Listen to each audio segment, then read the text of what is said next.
Hi, Julie. Hi, how are you? Good, how are you? Good, thanks. So the only thing we have to add to the agenda is the, what were you saying there? The just mentioning that we did receive reimbursement for the first responder COVID stipend. Perfect. Yeah, Tammy said it was just a mention. Okay. And then Julie sent an email, I don't know if you got it, asking Dick to approve an invoice for the transfer station. Yeah. You got that, okay. Yeah. I think that's it. Perfect. Okay.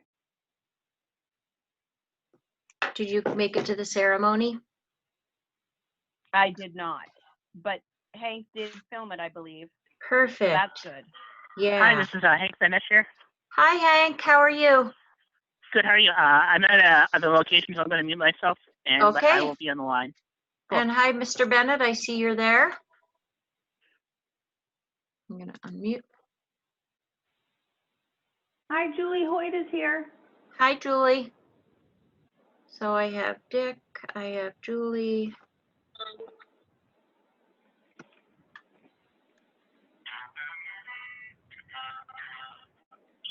And John Allen will be there in a second. Oh, he is coming. Okay. For some reason, I thought he wasn't going to be on today. Oh, maybe he isn't. Yeah, I believe he wasn't available today. I did not know that. And Jay, I see you're on. Hi. Hi.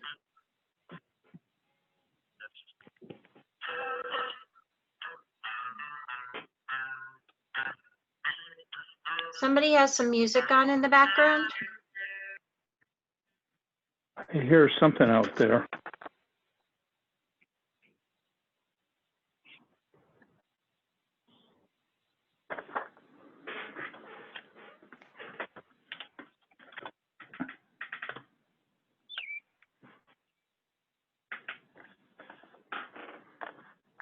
All right, it's 4 o'clock by my clock. I hear you. So I would like to open the June 23rd meeting, Selectmen's meeting. And we'll have, so John Allen, excuse me, is not here. Barbara Campbell is present and Dick Bennett Correct. as voting select. So the first thing we have is approval of minutes. June 9th meeting. I will make a motion to approve those minutes. I'll second that motion. And Barbara, how do you vote? I vote yay. Dick Bennett, yay. Okay, then we have the non-public meeting from June 9th. And I feel we should vote to seal those minutes. And I will second that vote. Barbara, how do you vote? I vote yay. Bennett, yay. And then we have the Selectmen's meeting of June 16th. And I will make a motion to approve those minutes as well. I will second that. Barbara? I Do you vote yes. I vote yes. Bennett, you vote yes also. All right. Awesome. So now we have our agenda. And the first thing is the awards to the police department. And I believe Chris Purley, Chief Purley, would like to speak to that. Chief, are you there? Uh-oh. No, I don't show him on the call. Okay, so you don't have a, was his Chief, are you on? 662, Yeah. 2602. 662? 2602. Nope, I do not. He should be calling in any Okay. minute. Okay. Well, he may show up. He will. I sent the information. And then whenever he shows up, he can just let us know he's there. So then we have a request for using the old library parking lot.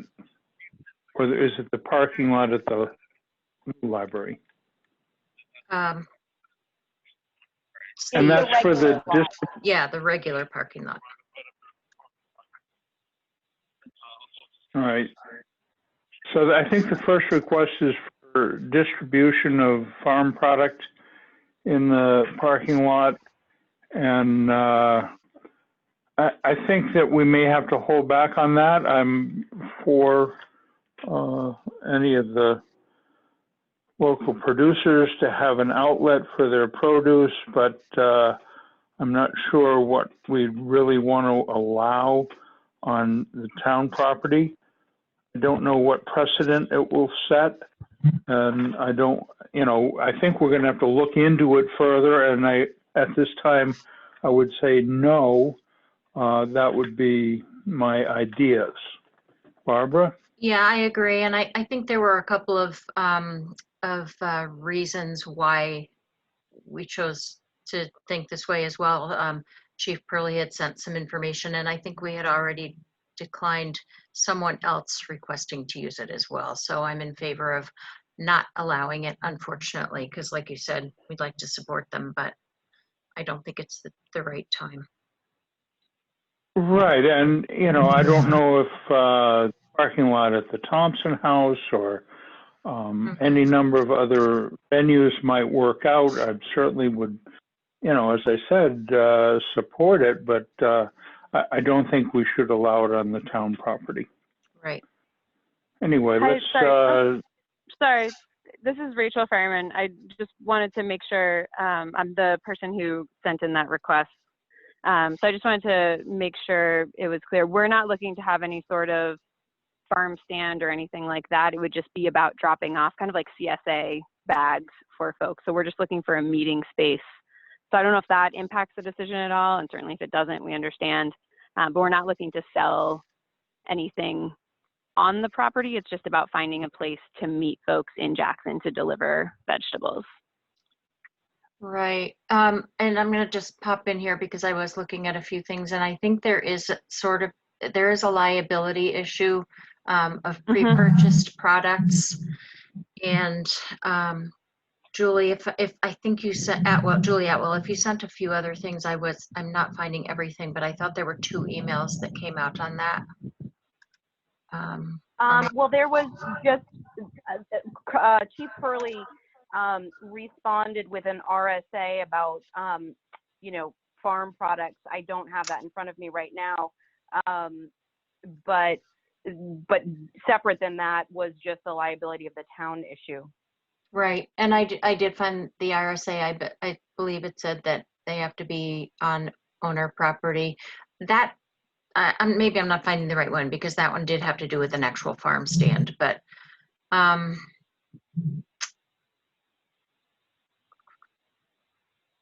I looked at it also, and I understand the farm stand would have to be on the farm property or somebody's private property.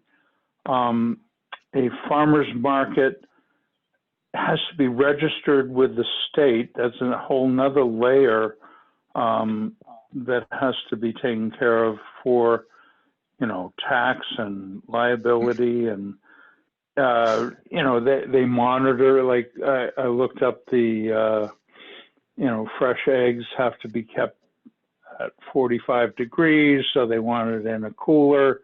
You're not supposed to show, the eggs as product.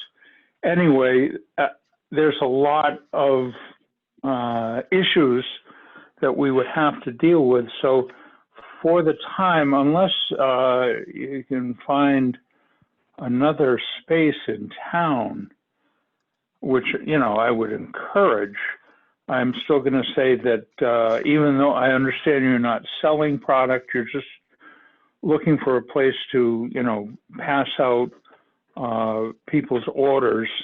I would like you to try to find some other venue for that. Okay, understood. Thank you. Okay. No, I hope you have success with your enterprise, because I absolutely support it, but I don't think we should do it on town property. Okay. And thank you for understanding. Yeah, thank you. Thank you. I am All right. still not seeing Chief Pearlie on, so we'll keep going. All right, then I'm going to go to the third item, use of the old library. And I think that was a request from the Census Bureau, wanted to have training sessions in some place in town. We thought the old library might be it.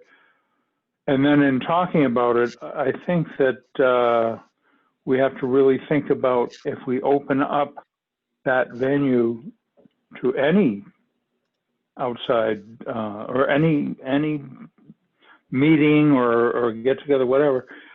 We have to think about sanitation, and I think that there will be a cleaning charge for the use of that building for right now, for whatever. And I believe it was $65 for, you know, a good scrub down of the venue, and there should be at least a day in between uses so that our cleaning person has the opportunity to get in there and do a proper cleaning so that we keep that space safe. So I think we should go ahead to allow the census group to have their training sessions in there, but we should advise them that there will be a $65 cleaning fee for the use of that space. I think that sounds great. And since we have the form that people have to fill out, then we can make sure that that's, you know, understood when that's approved, I guess, right? Sounds good. All right. I think we should take a vote on it. I will entertain a vote to approve the use of the old library for the census committee to do their training. I will second that. Barb, Yes. just a comment, it might not even work out. Julie and I were talking about the 6 feet social distancing requirement, and if they have a group of 6 people, that space may not work out, but this would still apply if you guys open the building for other people that want to use it, and we would just charge them the same fee. Okay, and also that this is proposed for August, so, you know, things could possibly change by then. Okay, well, I'll let And you guys. I would still like to see, you know, a good cleanup after any meeting. So I think Agreed. putting the cleaning fee in place now is a good idea. And if things really settle down, I think we can discuss the cleaning fee at that time. I agree. All right, so I think there's been a motion and I seconded it, so Yep. we'll, I think the motion was to allow the census people in there if they feel they can, you know, get the social distancing and do masks, and then we'll have it cleaned after their use. Correct. That's my understanding of the proposal. Seconded. How would you vote, Yay. Barbara? I vote yes. Bennett, yes. Okay. So now we have a request from for the trust funds, trustees of the trust funds. The Board of Selectmen are requesting the following withdrawals from the trust funds as indicated below. $2,130.50 for the Police Department Equipment Expendable Trust Fund 0051 with an attached invoice 155432 dated 6/18/20. Life support Hi, Dick systems. and Barb, I'm on, by the way. Oh, okay, thanks, Chief. All right. Then we're going to get to you next. So we should take a vote on that request to the trustees of the trust fund.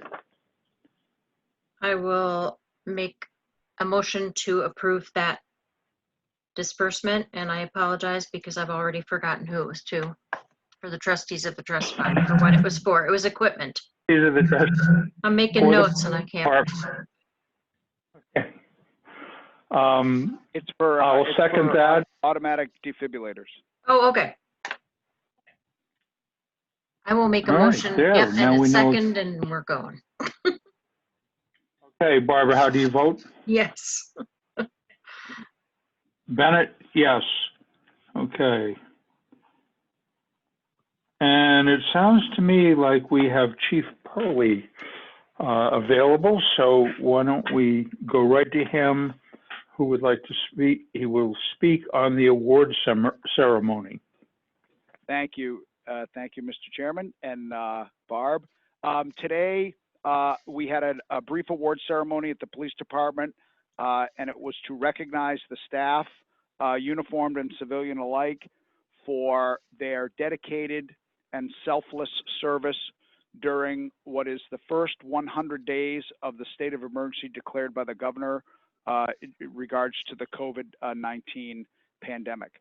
I came up with this idea about a month ago in anticipation that we probably would still be in a state of emergency.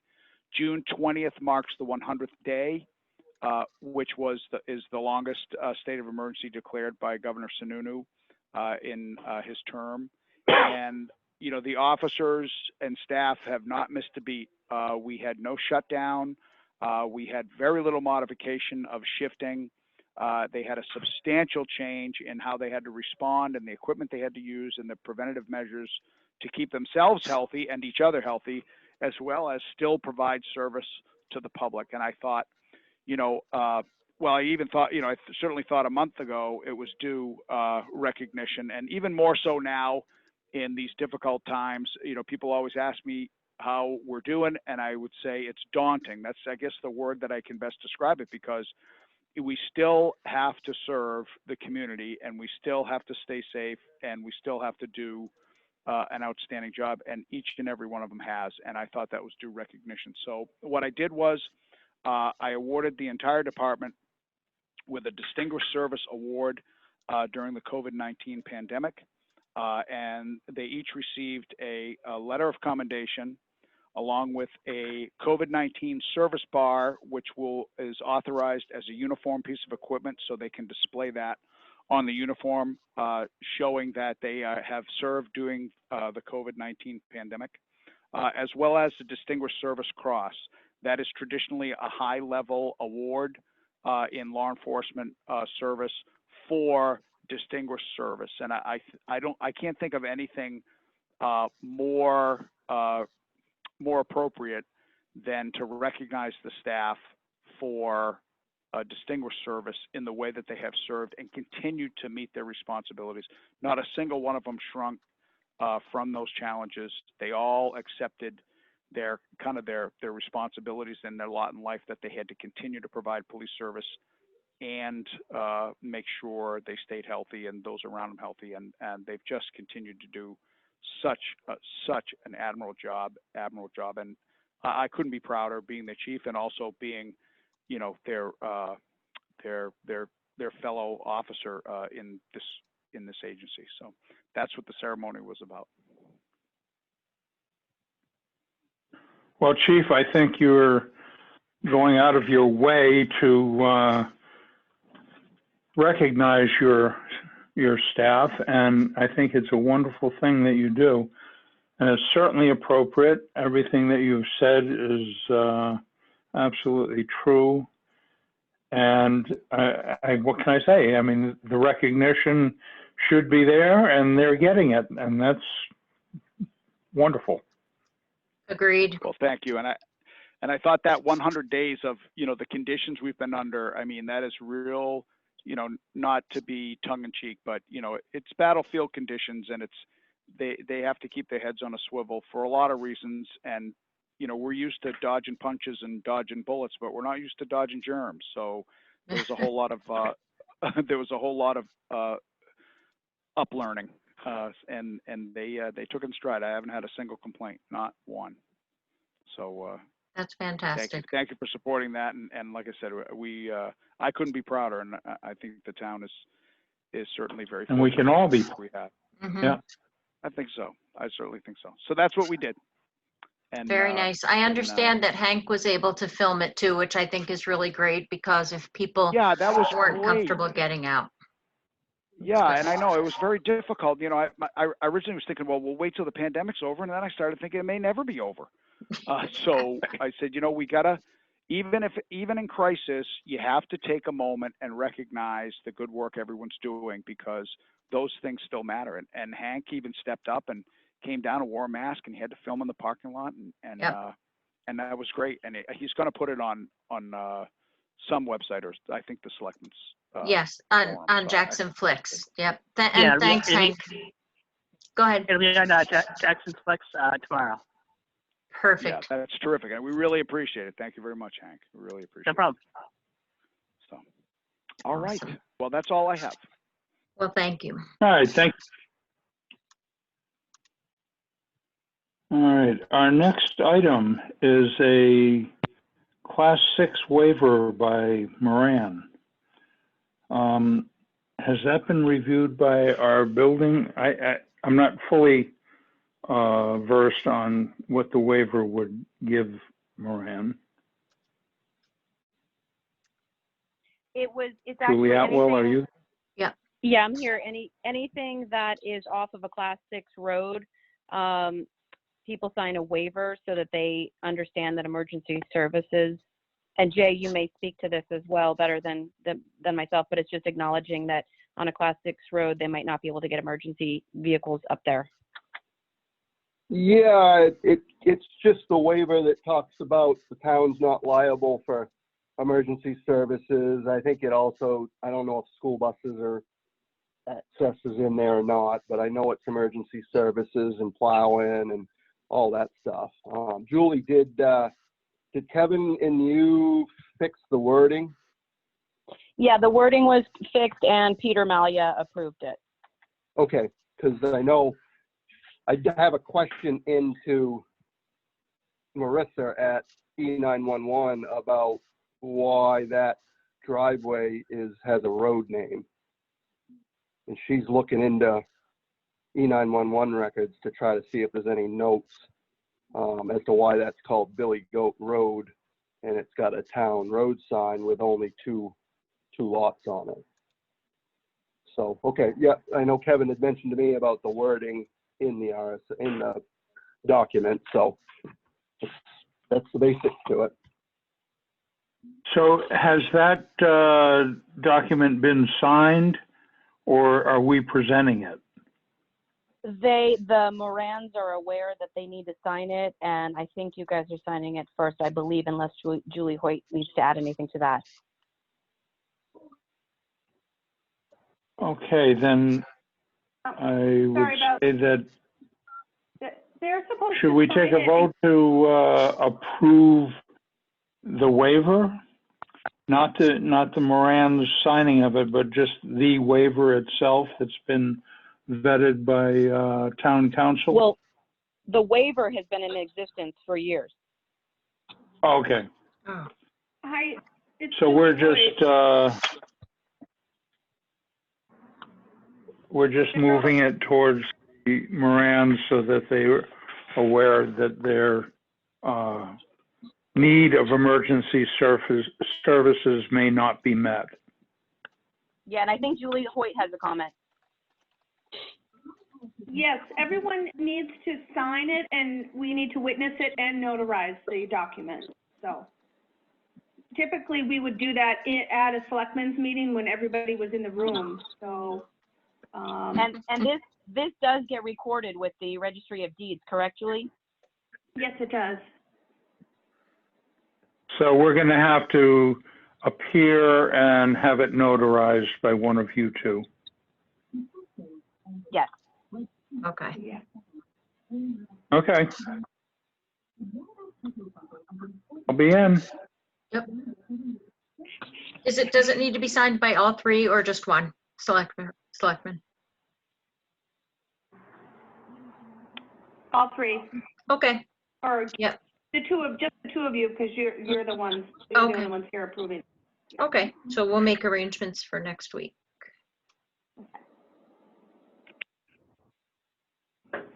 All right. The next item is the staffing changes for the emergency management. Emily, are you there? Yes, I'm here. I was back and forth with Barb over the past week or so regarding the proposed staffing changes for the emergency management department. Barbara, do you want me to share what we had talked about, or did you? Yeah, please. Okay. And again, obviously, correct me if I have something mistaken, but Barbara had reached out to me just to sort of clarify my proposal with the idea that with Tom's passing, being able to, that in my role as deputy, I would move up to emergency management director. But as Tom reached out to all of us beforehand, all of us being Jay and Kevin, his role encompassed both EMD and health officer. And based on the different skills of each of us, he felt that having the health officer duties rest with Kevin made more sense. He was already operating as the deputy health officer.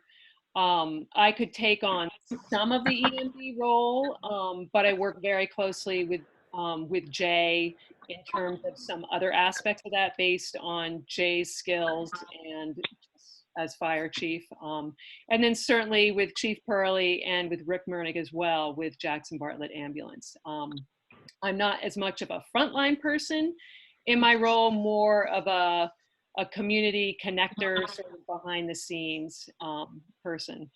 So with that being said, we looked at the overall budget for EMD, and $500 Tom had graciously offered me to take out of his stipend and offer that to me in the job that I was doing, coordinating some of the different trainings. We had the mental health first aid training, some of the efforts with the Jackson Neighbor Care program, and attending meetings of the MWV Age Friendly effort through Gibson Center.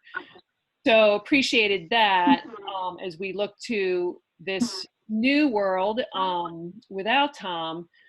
In talking with Kevin, we thought, okay, so why don't we just split that stipend in half? He would take that on, some compensation for his role as health officer now. I would take half, but then taking out 500 for a new deputy emergency management director. There was some concern, why do we need 3 people? And I guess I feel a little honored that you think that I'm always available if there's ever an emergency, but I can tell you that I would not be, and it does not count on me being available. And so the importance of having a deputy available, and you never know when something could happen to the EMD, and that's certainly been shown. So, so that was the thought process behind all of that. And I was able to get a job description, contacting Heidi Lawton to share with Barbara in terms of the suggested duties of an emergency management director. Mhm. As Heidi shared with me, it's obviously a little, we're not a big town, so I rely on her expertise a lot, and then certainly working as a team with the rest of our sort of what we call our emergency management director. But then also looking to the responsibilities as laid out for all these different positions in Jackson's emergency operations plan. And those different responsibilities are all well documented, especially in times of great need. So happy to answer any questions. So as far as the 3 positions, Dick, do you mind if I ask a few questions? Oh, no, please go right ahead. Okay, so, and Emily, yeah, thank you so much for putting all this information together, because I think it's helpful, and some of it came from Tom as well. So again, appreciate all the work that both of you have done over the past, and Kevin and all of our other folks. As far as the budget goes, though, nothing would be really increasing. It's just that it's being allocated amongst 3 positions, correct? Correct. Yep. And It's just, then we, go ahead. well, instead of Tom, Tom was Yeah. basically doing both EMD and health officer duties. And I had mentioned when we were having these discussions, I did not feel I had the skills to take on some of those health officer duties, and whereas Kevin was more in line with some of that work. That was so we are not asking for more money, bottom line. And then as far as duties and time and things like that, obviously, like you said, your time is valuable, and you have a lot of other things on your plate. So the same goes, I guess, for Kevin as well. Do you feel like both of you have the time to dedicate to these positions like you have been doing with all of the other things that you both have?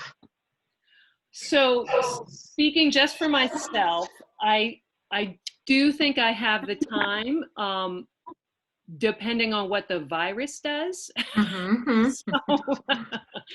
So, that is where, things were going along. And then of course we have this new world. So that is where I want to be just really cognizant of my time, and making sure that if for some reason I don't feel like I'm doing the job that needs to be done, that I would certainly let you know, if that makes sense. And I know there's some initial concerns about, when there was a lot of time right off attending calls. I can say that's eased up. And so at this point, again, a lot of it is I consider, a privilege to serve the town. And as we all figure out this pandemic world, conversations will continue. So we'll see. And Kevin Bennett, you're on the phone as well, right? Yes, I'm here. Am I unmuted? Yes, you are unmuted. Okay. Yeah, I have the time. I mean, I think I mentioned that, just things pop up every once in a while, and, we have to deal with stuff. Otherwise, I mean, the state deals with the restaurants in town. There's only 13 towns in the state that have their own health officers that actually do food inspections. So we don't do that. We don't do the like places that you get your hair done. Same thing, the state does that, and they just pop in unannounced and do an inspection. So that's that's a major part taken off for the the health officer, a job that the health officer doesn't have to do. Right. So basically, a lot of the stuff either had to do with like septic problems or well, some hotels. We had some issues with creatures in hotels. Right. So I mean, it's pretty straightforward. Okay. And then for the deputy, it was it Deirdre Braun? That is who when I say we, talking with Kevin and Jay. She's a member of the fire department already, which is a great connection, and approached her, and she was interested. In terms of how that is all going to look, I mean, already there's a couple different trainings that I think would be good for her to do.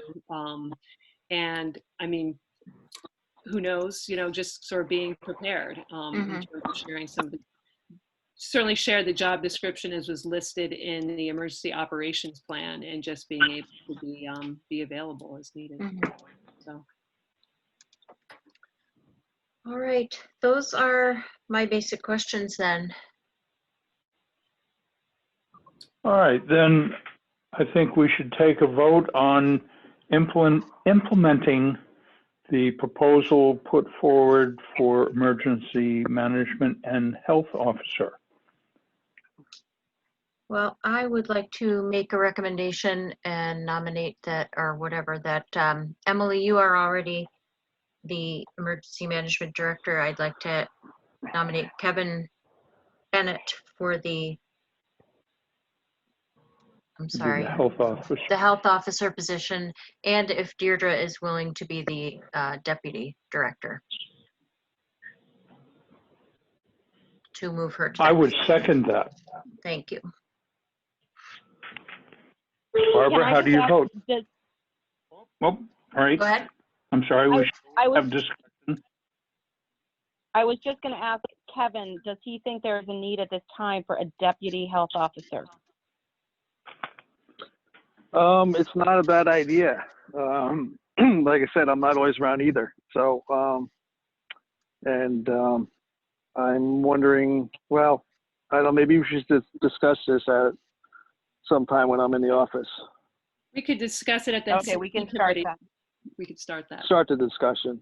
Yeah. Yeah. All right, sounds good. And maybe one person could be deputy to both positions. Right. But it'll be worth a discussion, and we can always do that. Okay, we've had a motion and a second. Barbara, how do you vote? I vote yes. Bennett, yes. All right. So the staffing changes as proposed will go forward. Could I take time to just bring up a couple more things EMD related? Sure. Okay. So one of the things I just wanted to let you all know is that Ragged Mountain Equipment has been very generous and is donating 2 face masks for every student and teacher at the Jackson Grammar School in anticipation of the coming school year. So just wanted to get that on the record, thanking them for that. The other thing I wanted to bring up was I was just curious if there's any thought on opening up all of the Falls parking area. I understand there's been some, sorry. I understand there've been a lot of overflow onto different sides of the road. We get into the larger issue of simply blocking off the parking doesn't mean that they won't come. So I'm just tossing that out there. I don't know if Chief Pearlie's still on, but there you go. Yeah, I think on the parking, I think we're moving ahead on it. We're just trying to, you know, and right, you can't save people from themselves. And we certainly are going to try to do everything we can to help people practice their social distancing. But, you know, just like you see on the news, some people won't wear masks and other people were wearing masks, and some people won't practice distancing, and other people, you know, like I do. I'm 75 years old. I don't want to be a statistic. I want to be a survivor. So anyway, I think we'll, you know, move ahead with it as we can, and I think the police department will try to enforce the roadways as best they can. Mhm. And when we can open it up, we will. And Thank you. I'm just driving by there a couple times. I know that the police do monitor that area pretty frequently, and they have a bullhorn, and they give the people the option to, like Dick said, be a little bit smarter about their choice of where to park. But you know, I think that, like Dick said, we'll be moving along at a better, a safer pace. Okay.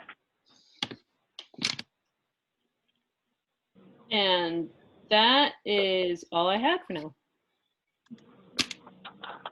All right. Well, thank you. Thank Thank you. you for your work. Yes. I think you put a nice proposal together, and I read quite a few emails about the wording and the job description. I hope we get a hard copy of that put into a file. I think it's all important to keep a paper trail of all this. So I'm sure that Julie Atwell runs a great office, will do that for us. I'll work together with them on that if there's anything that they're missing.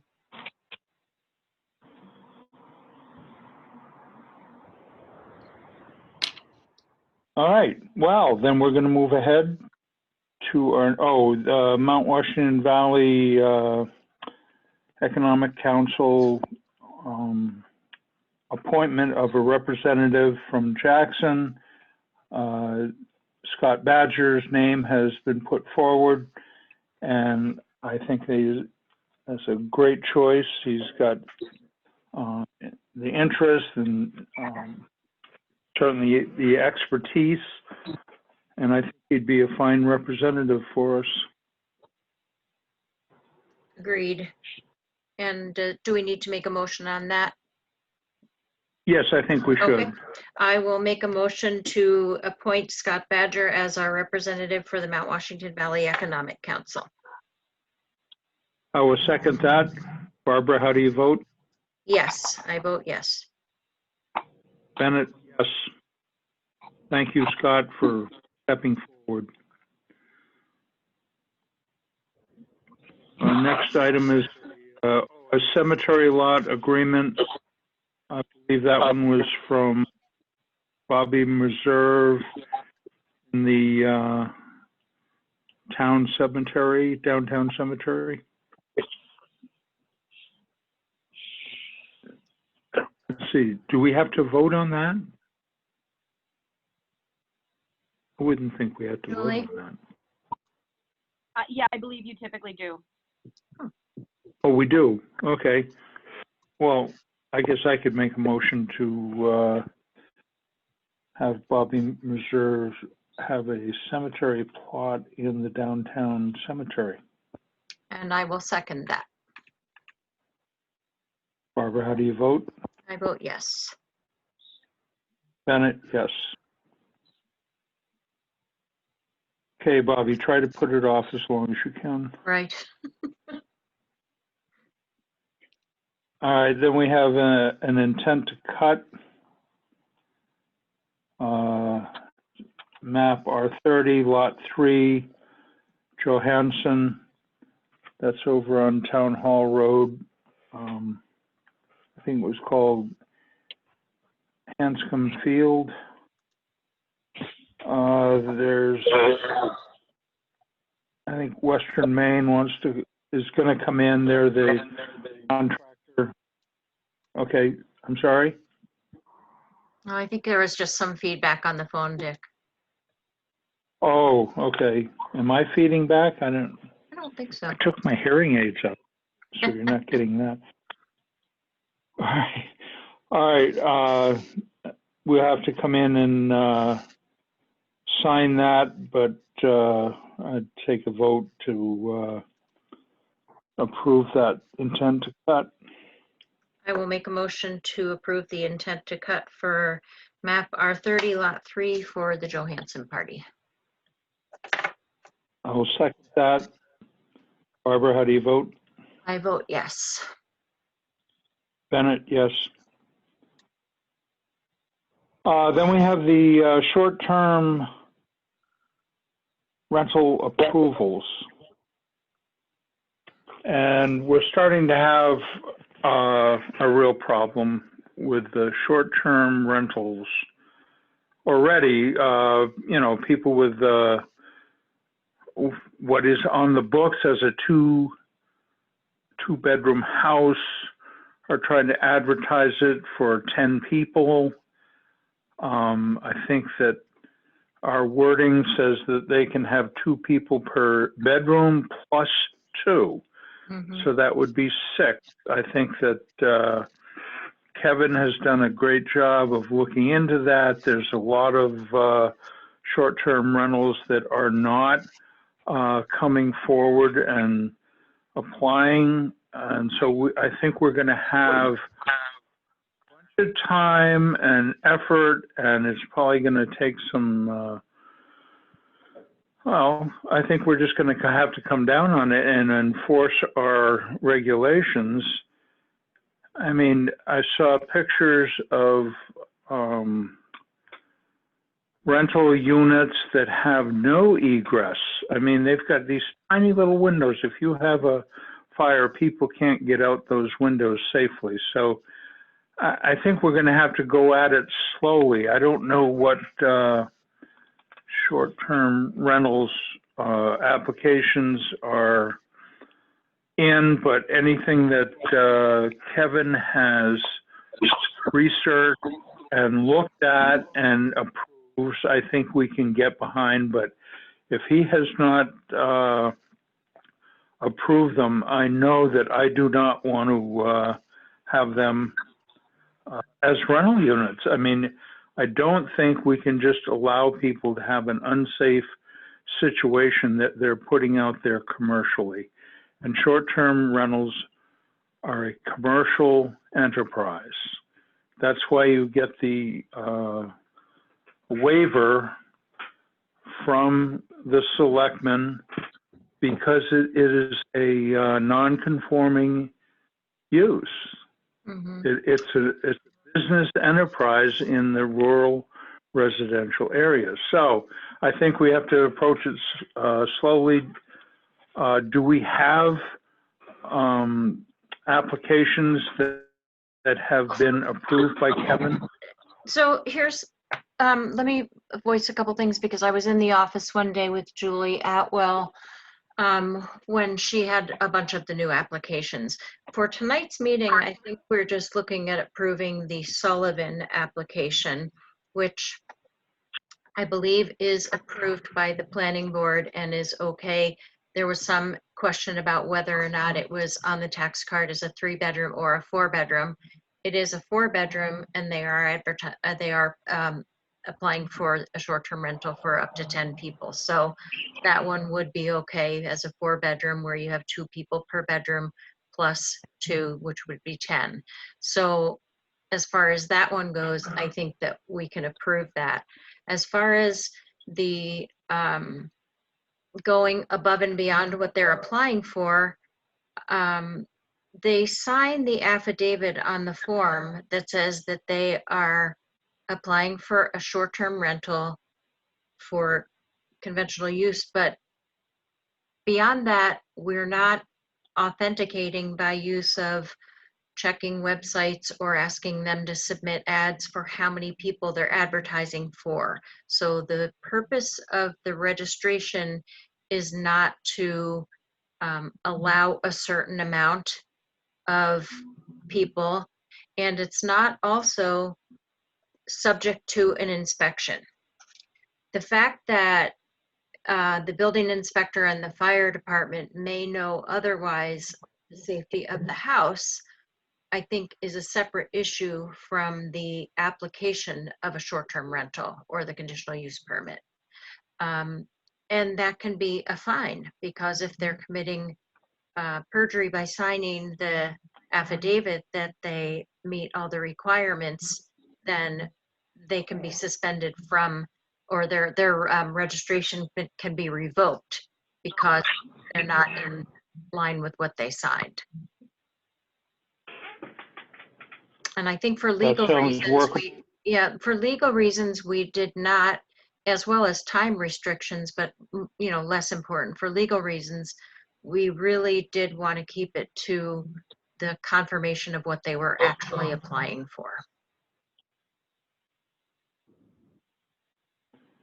So at this time, I would make a motion to approve the short-term rental application by the Sullivans. And I will second that motion. Barbara, how do you vote? I vote yes. Bennett, yes.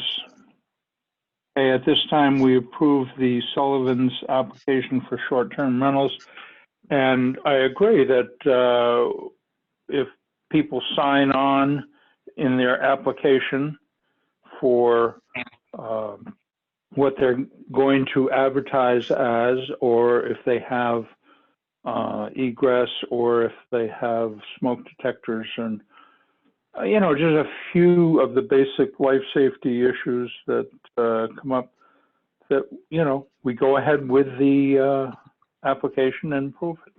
So when they come in and they have signed on for that, I don't know what we do about the short-term rentals that are advertising that are not bringing an application in. So we'll deal with that as we go along. Agreed. It's a learning process, and we have a lot of steps ahead of us, I'm sure.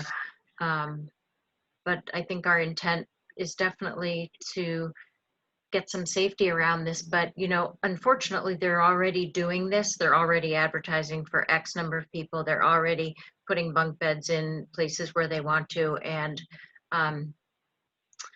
we'll see how that plays out moving forward, I guess. We will figure it out. Yes. Dick, I have one more thing to add to the agenda, if that's okay. Sure. We needed to just make a notice that we did receive the stipend reimbursements from the first responder sufficient for COVID-19. So I just wanted to make that announcement and read that into the minutes.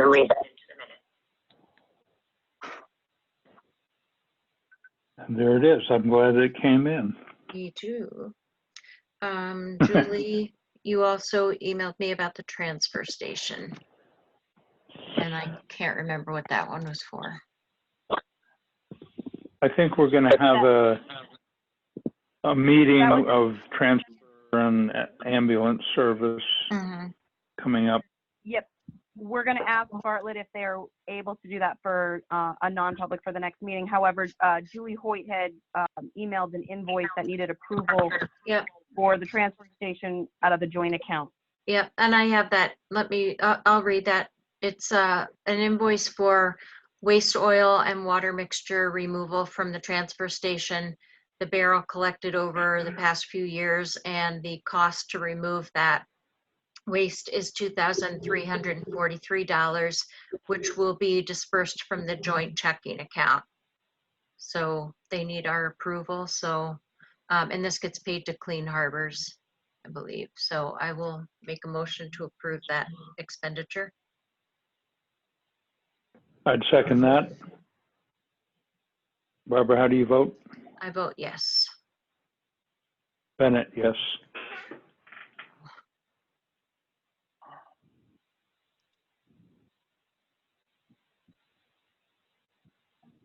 Okay, so that comes out of the joint account, and we go 50-50? I believe, okay. Yeah. I'm just making note of that. If there's nothing else, we're going to move on to the building permits. Kevin Bennett, are you still there? I'm still here. Oh, then you can do the building. There you go. Yeah, it's been a while. Okay. How'd you do on your? Did you finish your course? I did, yeah. So now I'm a candidate to go do the practical and do the written exam. So, and that just came through yesterday. So I will sign up and get that done. Yeah, it was a long So 6 months. Put it that way. Took 6 months, so we're supposed to be done in 3. So 211 Main Street, we just have a sign permit. It's for the new business. They just replaced the signs in the old stands. So that's good to go. 83 Toll Road, it's a deck replacement. 118 Old Jackson Road, they're adding an 18 by 12 deck. Then on Retreat Way, it's actually Lot C, I believe. It's a new 4-bedroom home with a 2-car garage. And Now, on Retreat Way, Yep. they obviously have a septic approval. Is that one of the small lots up there? that's that little cul-de-sac that one house is already in there, and there were 3 lots for sale. And they just sold 2 of them. So that's the new house going in there. They do have a approved state septic plan. Okay. All right.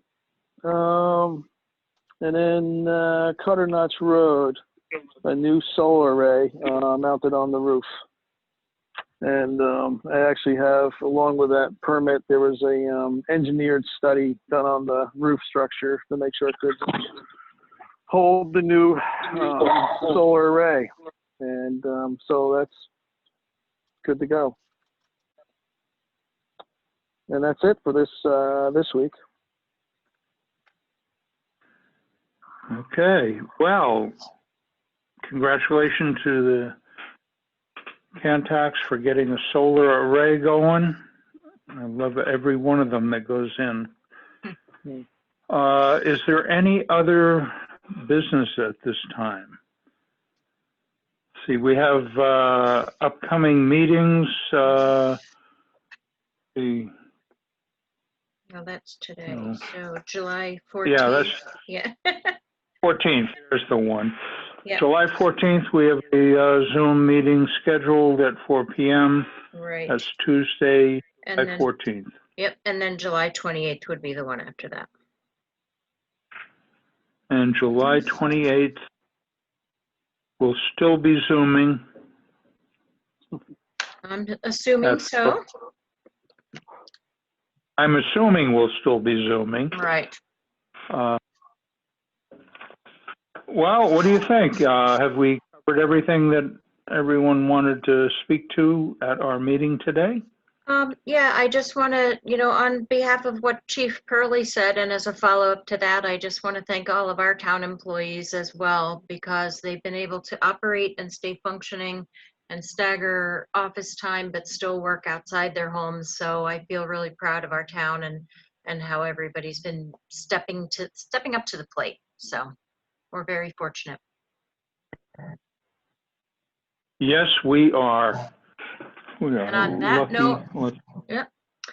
On that note, I'll make a motion to adjourn the meeting for today. I will second that motion. Barbara, how would you vote on that? I will vote yes. Bennett, yes. All righty. Have a wonderful Thank you evening, very much. everyone. Thank you. Yep, stay out of the hot sun. Yes.